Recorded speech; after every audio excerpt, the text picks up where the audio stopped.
Welcome to the Sound in Marketing podcast. This podcast explores and defines making sound on purpose in marketing and in branding. The goal of the podcast is to inspire you to ask and answer the question, what does my brand sound like? I'm your host, Gina Isham, owner and founder of Dreamr Productions and Sound in Marketing Learning. I create, consult, and educate brands on the power of sound in marketing. This episode is a recap of Season 7. I've chosen snippets to catch you up and get you ready for the season to come. At the end, I'll give you a sneak peek of Season 8, so be sure to listen to the very end. Sound shouldn't be something tacked on at the end of a developed campaign. Sound isn't just icing on the cake. Sound design and sound on purpose are instrumental to the future success of every brand. Why? Because customers aren't just looking at brands anymore. They are listening. Last season was packed full of fun examples and thought musings in the world of sound strategy. I repurposed a lot of my articles into episodes, created an entirely fictitious company to prove a point, and documented a few personal sound experiences of my own. The most fun episode to write was the first. We set the stage with a fake company, Left Coast Airlines. Left Coast Airlines is a mid-size regional airline, primarily known to be the business person's commuter plane. They were expanding beyond their regional West Coast routes to Alaska, Canada, and Mexico. They needed to advertise the additional flights while also repositioning themselves to a new demographic, the weekend warrior, as they put it. A series of new commercials were launching. Hey, Fred, did you hear that Left Coast Airlines flies to Alaska now? Oh, great. That means my boss is going to start sending me to meetings in Anchorage. At least you'd be able to watch a whole movie on the plane. Do you know how many times I've tried to see if Jason Statham is expendable or not? Oh, yeah, don't worry. He'll show up again in the next one. Whether your destination is exciting or not, we've got you covered. Our staff is standing by and ready to serve. Left Coast Airlines. Happy clouds for normal people. The company thought a branded podcast launching in tandem with the commercial campaign would be just the ticket to attract a new audience. They came to Dreamr Productions to create... Welcome to Short Stories Made Ridiculous, brought to you by Left Coast Airlines. Short Stories Made Ridiculous tell stories that started in truth but got way out of hand. We don't get obscene, but we do get ridiculous.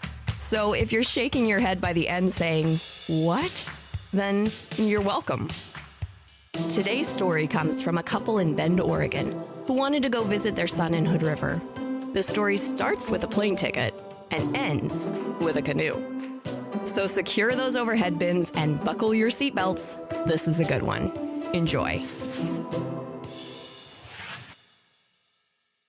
As the company was known to be pretty silly and sarcastic to begin with, Dreamr Productions chose to focus on its sense of humor to tell a good story. The stories were fun, nonsensical, and wildly shareable. When Gina pitched the idea of focusing on the people rather than the company, we said yes immediately. Our customers always have a good story in their back pocket. Personally, I can think of half a dozen off the top of my head. We thought, why not highlight with our sense of humor at the end? But what would tie together new and traditional marketing? That's where the Sonic logo came in. The Sonic logo would be both the theme song to the podcast and the tag at the end of every commercial. Both mediums now had a common tie: the sound. Left Coast Airlines. Happy clouds for normal people. All elements of this story, from concept to commercials to logos, were created by Dreamr Productions. Next up, what is sonic branding with examples?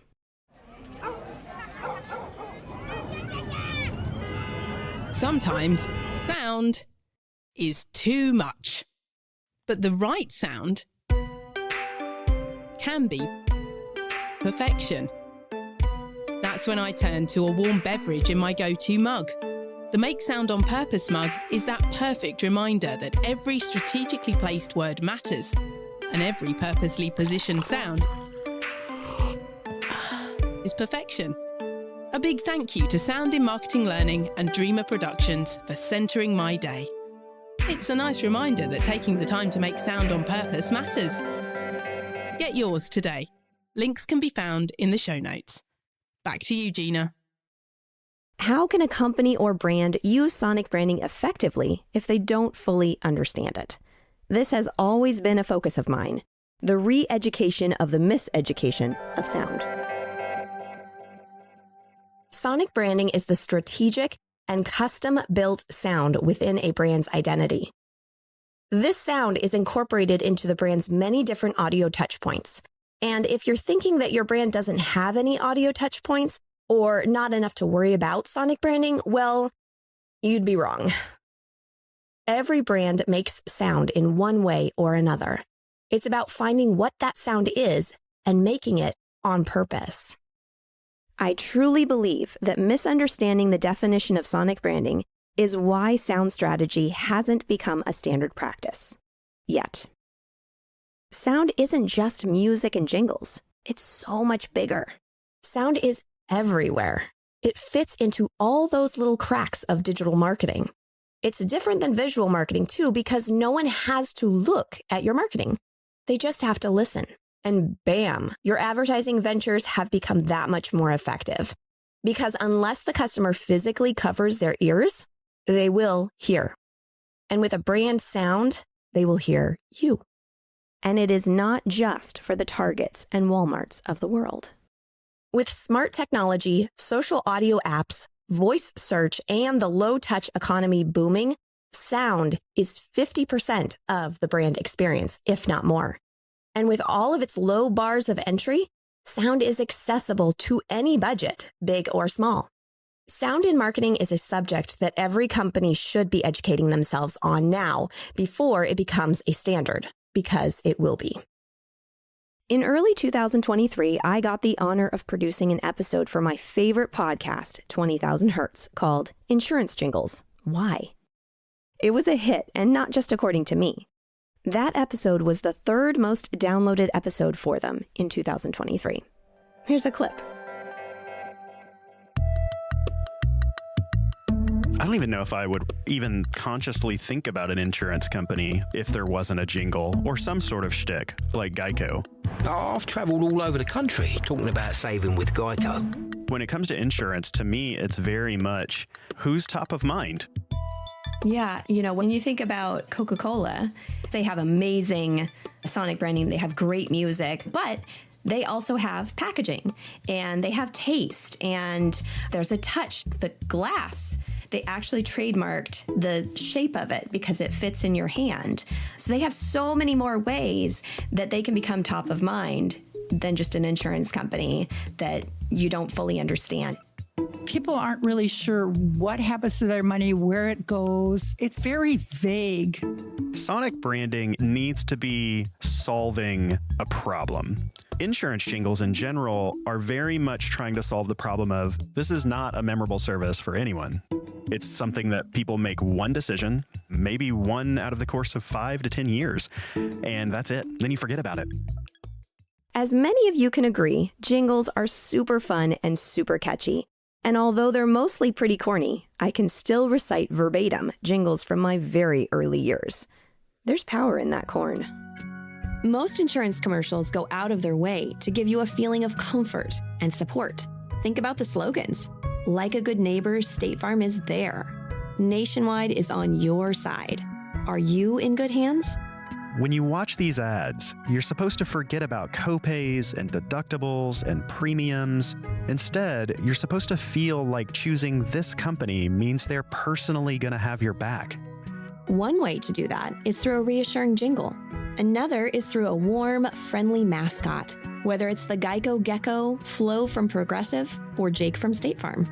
Because this is such a non-tangible service, personalization helps. So bringing a human or even a duck into the picture can help it become more concrete and tangible. I couldn't help myself on this one. Years ago, I read an article about a bag design blender. Sunchips had created a 100% compostable bag, but there was a problem. Touching, opening, and basically manipulating the bag in any way was recorded as having 95 decibels of sound to the regular bag's 60 to 70 decibels. To put that in perspective, a pilot had said the bag was noisier than his cockpit.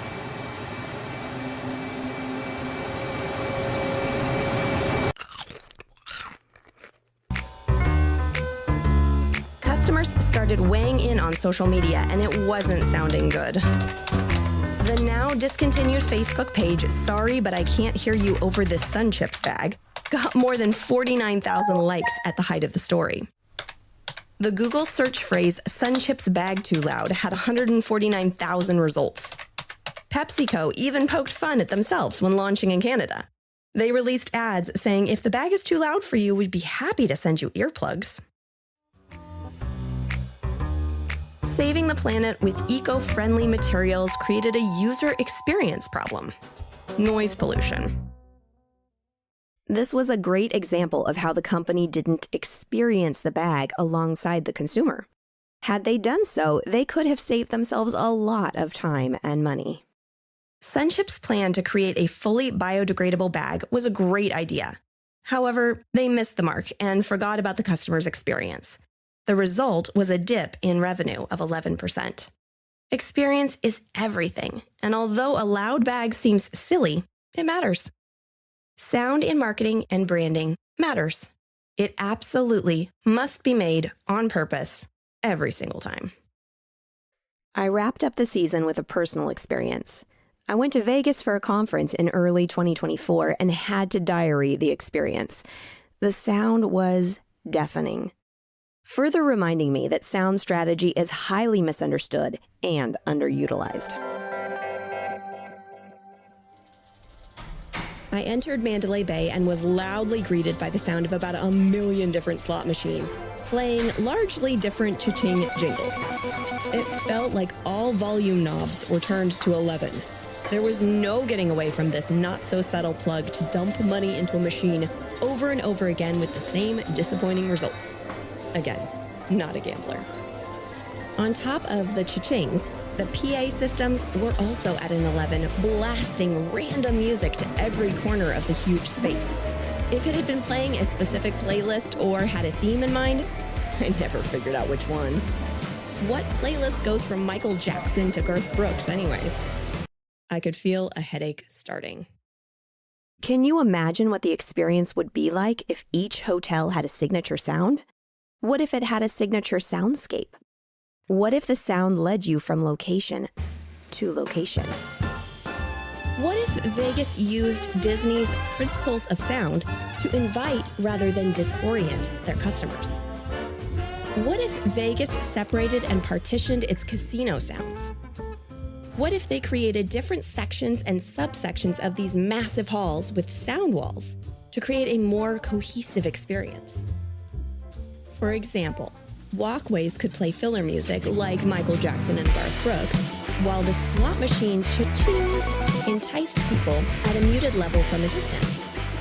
The music in the walkways could then slowly transition from said filler music to music more appropriate to where the walkway led.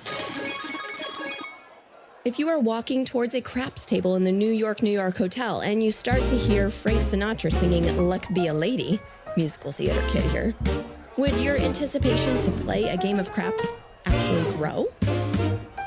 What would happen if you were greeted at the Paris casino with some can-can music or maybe some Caravan Palace? If you haven't heard of Caravan Palace, check them out. I'll link it in the show notes. Would that curated music set the environment memorialize that specific casino more than Vegas in general? Would this help its bottom line to know guests favored that hotel over others?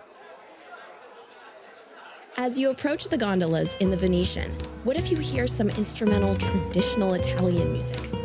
However, as you get closer, the music starts to transition. The faint sound of gets louder and louder as you near the canal, prompting you to take a gondola ride.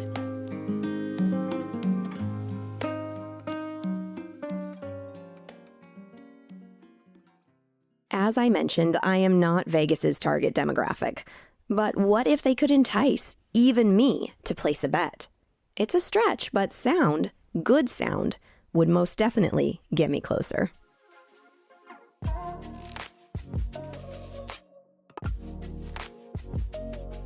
Season 7 was a lot of fun to put together.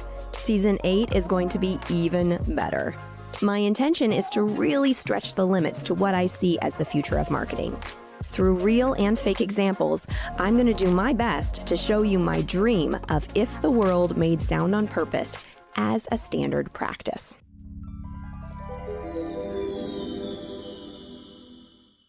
From the annoying of store chip readers to the perfectly chosen music in that commercial you'll never forget. A brand's sound strategy dictates dollars spent and customers kept. In Season 8, each episode of the Sound and Marketing Podcast starts with a what-if brand case study, focusing on one of the many audio touchpoints available to brands. It concludes with a real-life, or fake if necessary, corresponding case study to bring even more light and context to the narrative. We'll explore how sound shapes customer behavior, attracts new audiences, builds loyalty, and strengthens a brand's identity for generations in every stage of the sales funnel. In the race for brand attention, sound on purpose makes all the difference. Sound done right is a brand's best friend. Sound done wrong is a brand's worst nightmare. In the next few months, I'll be working hard to get the episodes written, recorded, and released. But as some of you know, this takes a lot of time. And as the Sound and Marketing Podcast has always been a passion project, meaning I'm not getting paid, it always has to wait till client work is done. So please be patient and stay tuned. Want to stay up to date? Sign up for the Sound and Marketing newsletter. Every month, I send out links, updates, and resources to keep you blissfully blubbering through the beautiful bouquet of broccoli. Okay, too far. Thank you to everyone who supported the podcast and me thus far. I very much appreciate you and all your feedback, so keep it coming. For those of you just joining the journey, please send me a hello. I love to connect with fellow sound lovers. All contact information can be found in the show notes. Let's make this world of sound more intriguing, more unique, and more on brand.